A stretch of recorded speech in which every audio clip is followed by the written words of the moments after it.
One day, Buddha was in an assembly when a man walked in looking furious. He thought Buddha was doing something wrong. He was drawing a huge crowd and people would just go to him and meditate. He was a restless businessman, and he had found that his children were spending their time with Buddha when they could have engaged themselves in business, making more money and ensuring their livelihood. He felt that spending 4 hours of their day seated next to someone whose eyes were always closed was a complete waste of time. So the father of the family was very upset, and he said, "I am going to teach this man a lesson." With anger in his heart, he walked confidently up to Buddha. As soon as he approached Buddha, all of his thoughts disappeared, but the anger in him did not dissipate. He was shaking and he found himself speechless. Since he was unable to express his emotions in words, he simply spat on Buddha's face. Buddha, in return, simply smiled.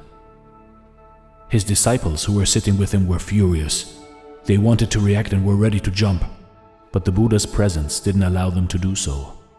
They just couldn't believe someone could behave in such a reprehensible manner with the Buddha. But they couldn't say anything, and this man could not stay longer either. He noticed his action had not drawn any reaction from the people around him, and the Buddha had simply smiled in return. A few minutes later he thought, "If I stay longer, I will burst, I will explode." So he walked away. Once he returned home, he couldn't erase the image of the smiling Buddha from his mind.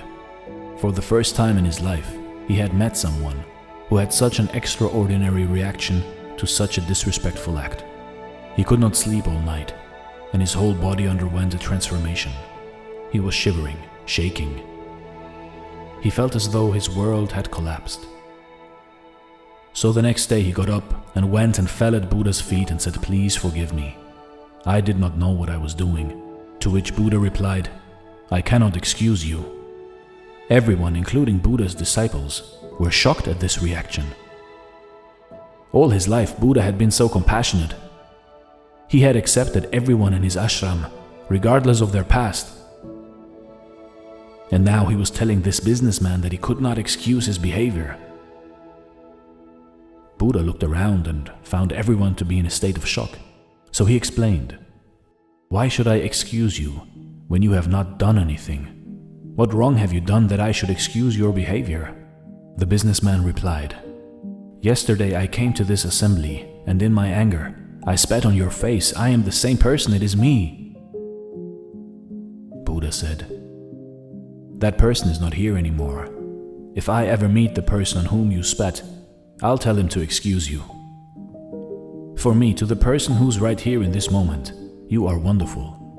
You have done nothing wrong." You see, in life, when do we truly forgive a person? True forgiveness is when you forgive a person, and that someone doesn't even know that he is being forgiven. That person shouldn't feel guilty for his deed. This is the right kind of forgiveness. If you forgive someone and keep reminding them about their mistake and make them feel guilty all the time, then in truth, you've simply not forgiven them yet. Guilt itself should be enough punishment for a person. This is Dare to Do Motivation Stories. Thanks for watching and stay blessed.